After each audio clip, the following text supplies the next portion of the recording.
Just when the girl was about to be attacked by a goblin, the so-called weakest healer, Jack, stepped up to save her. But seeing Jack badly injured, the girl vowed to become an adventurer when she grew up, to protect him in the future. At the time, Jack thought she was just joking, and didn't take her seriously. Yet, 10 years later, when Jack was recruiting teammates at the guild, a new martial artist named Alice insisted on teaming up with him. As Jack was about to greet her, the guild receptionist pulled him aside. She urged Alice to reconsider, because Jack was known as a useless adventurer.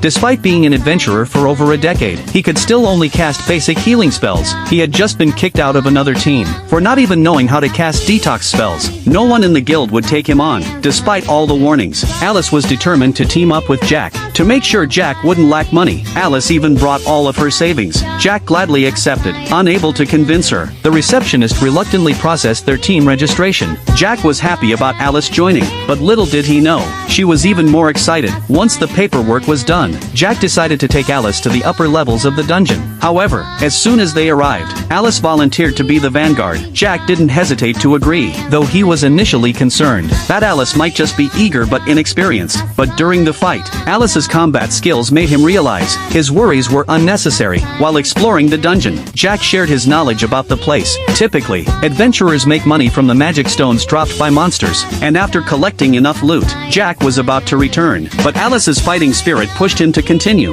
Along the way, Jack also taught Alice some tricks for spotting traps. Curious, Alice asked why he knew how to find traps. Jack simply shrugged and said, "After years as an adventurer, I picked up skills from other classes along the way." Soon, they encountered a half-orc, a monster usually found deeper in the dungeon. In the past, Jack would have run, but now, with Alice by his side, he believed they could defeat it together. Without hesitation, Alice charged at the half-orc, but as soon as her attack hit, she realized she was nowhere near strong enough to defeat it. Just when she thought they were doomed, Jack took down the orc with a single sword strike. Alice was amazed. Jack's close combat skills were on par with a B-rank warrior. Jack shrugged it off, saying it was just a few moves he'd picked up over the years as an adventurer. After tending to Alice's wounds, they took the orc's magic stone, only to find it was worth a fortune. The money they earned could fill an entire bag. Jack was shocked, because his share in previous teams was nowhere near this amount. Realizing that her old team had been taking advantage of him, Alice was furious and wanted the receptionist to make things right, but Jack didn't care to pursue it, because now he had a new team. After settling their payment, Jack returned to the inn.